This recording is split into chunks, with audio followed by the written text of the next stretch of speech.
అందరికీ నమస్కారం. నేను షాప్‌లో కూర్చొని నా రీల్స్ చూసేటప్పుడు నాకు తోబుట్టువు లాంటి ఒక తమ్ముడు నాకు మాట్లాడుతా ఉన్నారు. వారి విషయాలన్నీ నేను యూట్యూబ్‌లో అప్‌లోడ్ చేసుకోవడానికైతే రీల్స్ చేసుకుంటున్నాను. రమేష్ బాగున్నావా? అక్క బాగున్నాక. ఏం చేస్తారు? పిల్లలు బాగున్నారా? అందరు బాగున్నారు. నేను కూడా తేలాలి. ఆమెకి ఉదయపానం ఇచ్చింది. ఇక్కడే రికార్డింగ్ స్టూడియో, నేను కాలేజ్ రికార్డింగ్ స్టూడియోలో ఉన్నా. ఓకే. రేపు చూస్తాను. మీ యొక్క ఎంకరేజ్మెంట్ నాకు ఎప్పటికీ సలహా ఇచ్చేవారు మనకు కావాలి. ఓకే, తప్పకుండా. అందుకే నేను ఒక పాట రాసిన. అవునా? ఏం పాట అయ్యా? అదే అభినవతారవు నా అభిమాన శ్యామలలో అమ్మో! యాదంగి వంశమా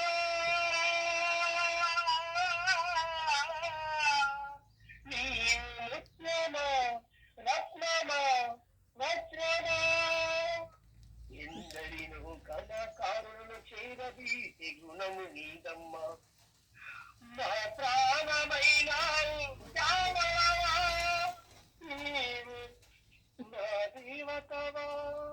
thank you Ramesh, thank you. ఘోరంగా పొగుడుతాను, మా చెల్లెలు భయపడతారు ఇక్కడ.